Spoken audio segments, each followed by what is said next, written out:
Hello to everyone and the internet. It is currently Friday, December 14th. I am Nathan of Washington and you are watching The Young Globalist. And this is the news.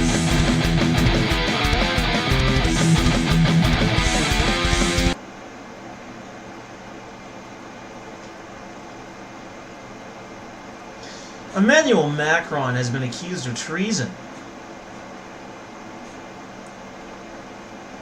The following is a list of military generals in the French military that accuse him of treason.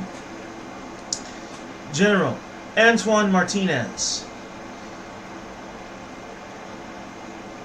Charles Million, former Minister of Defense, General Marc Bertouchy, General Philippe Chateauneuf, General André Coustal, General Roland Dubois, General Daniel Grosmaire, General Christian Houdet, General Mitchell Isaverdens, Admiral Patrick Martin, General Christian Pequamel, General Daniel Schaeffer, General Didier Tauzin, Colonel Jean-Louis Chenas.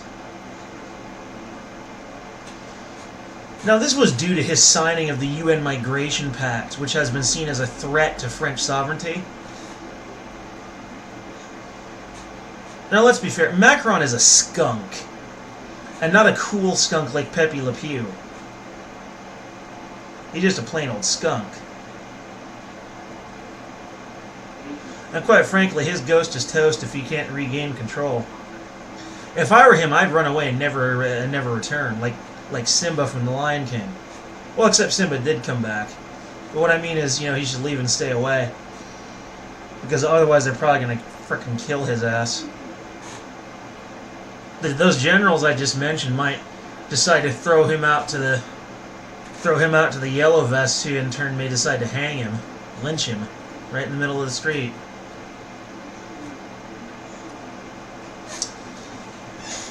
The UN Migration Pact essentially favors mass migration, and at least it appears to outlaw any negative criticism. In other words, it's very much a globalist piece of legislation. It is very globalist, which I suppose at this point comes as absolutely no surprise.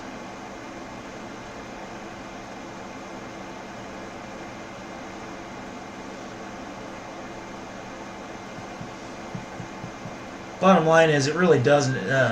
It does at least appear to threaten national sovereignty. I think, quite frankly, Macron's one of the biggest failures in political history, an absolute skunk.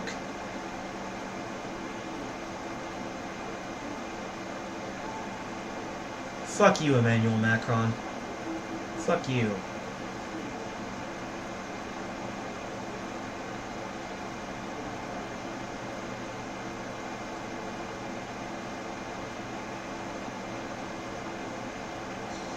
Rand Paul is now accusing Hillary Clinton of being the only one who colluded with Russia.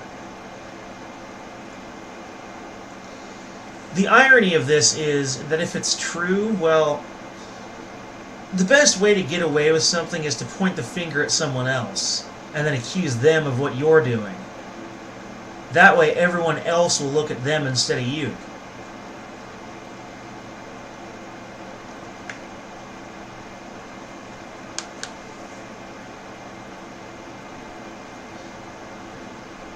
Which would create a fairly ironic situation.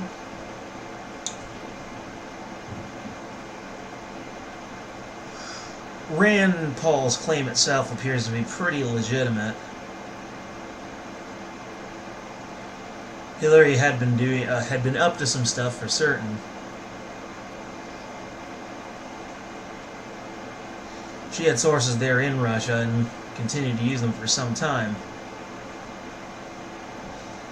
And recently she funneled like $400 million out of Russia. Under Putin's nose, no less. As I recall, there was an FBI contact she used in order to get away with it.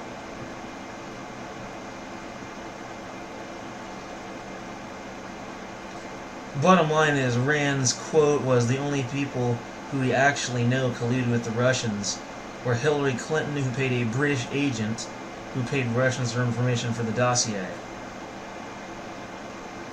Ergo, the dossier against Trump was a fabrication. A very good fabrication that Hillary paid good money for.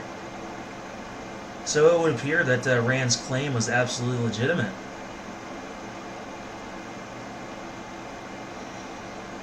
Make of that what you will. Peter Strzok was apparently planted into the FBI by the CIA director Josh Brennan and helped with Operation Crossfire Hurricane to try and take down Donald Trump. If you're not familiar, Operation Crossfire Hurricane was that operation where Obama set up to spy on Trump. For a while, we thought thinking that maybe Trump was crazy, but now maybe not so much, huh?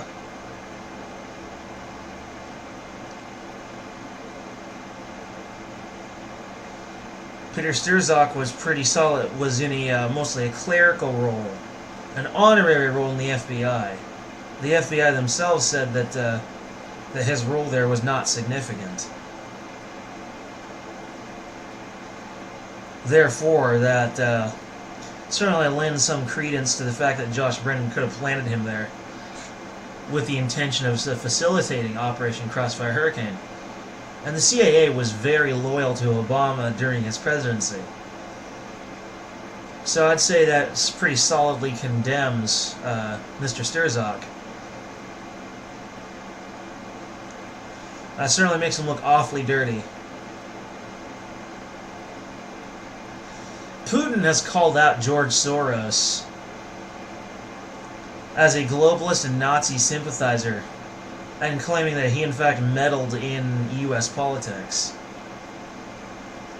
George Soros meddles in everybody's politics. These globalists are big fat monopolists who get away with everything and anything.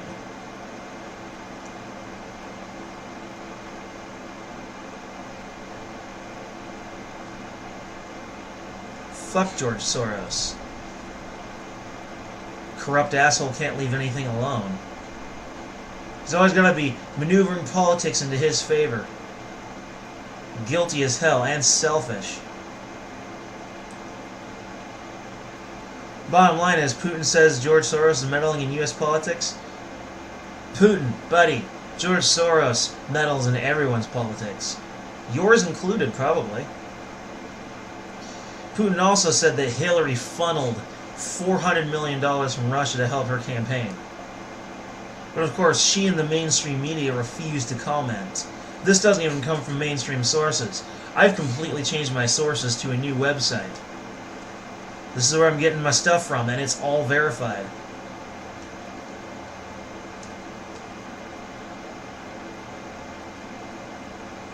So I'd say she probably did funnel that money.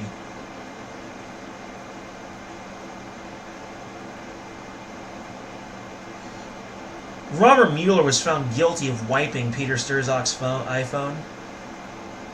There was apparently some things in there that could have indicated to him that could have given the final evidence, the knockdown blow we needed to convict Strzok in Operation Crossfire Hurricane. But the iPhone was wiped. As a result, this is very similar to the thing with the emails and Hillary Clinton. This seems to be the Democratic playbook, straight out of the Democrat playbook, of eliminating the final evidence needed to get a conviction on something, which means they're pretty much most of them are criminals. Most of the Democrats. I'm tripping over my own tongue here. In Venezuelan news, Maduro thinks that John Bolton was planning to kill him, and he may be right. It has been our practice in the past, at least for the CIA, to institute a regime change when we don't like what's going on in a certain country, aka yet another fist of the American bully state. There's the military-industrial complex, and there's the CIA. The two fists of the American bully state going to box the rest of the world.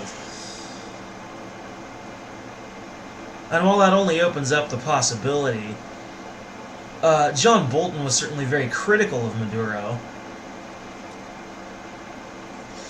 And maybe Maduro had some reason to believe that that's what John Bolton was planning, but there was really nothing specific that we could find in the source that I could find in the sources that said yay or nay. So it could be that Maduro is being paranoid, but it's also possible that John Bolton really did want to kill him. So there's a strong possibility it wouldn't be the first time we tried something like that.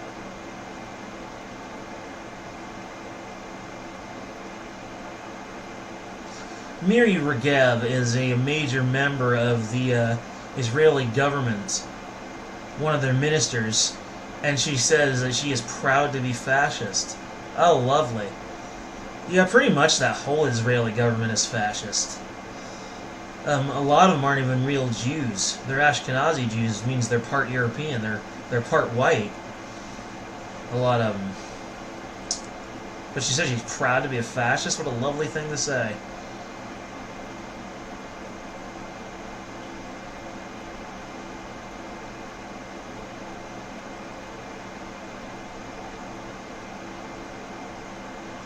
Similarly, a chair of Foreign Affairs and Defense Committee said, quote, "The Israeli army has enough bullets for every Palestinian."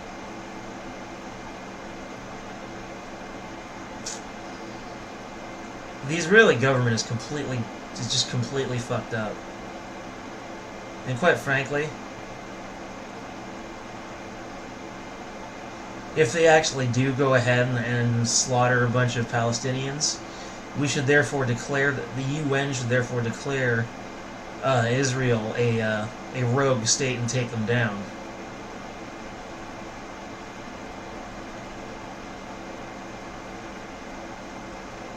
No, I don't believe that that interventionism is okay, but at the same time, Israel is part of the United Nations and is therefore subject to its rules.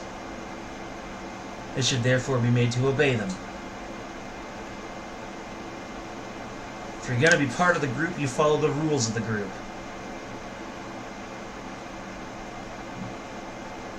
And if you go up against those rules, you get the axe.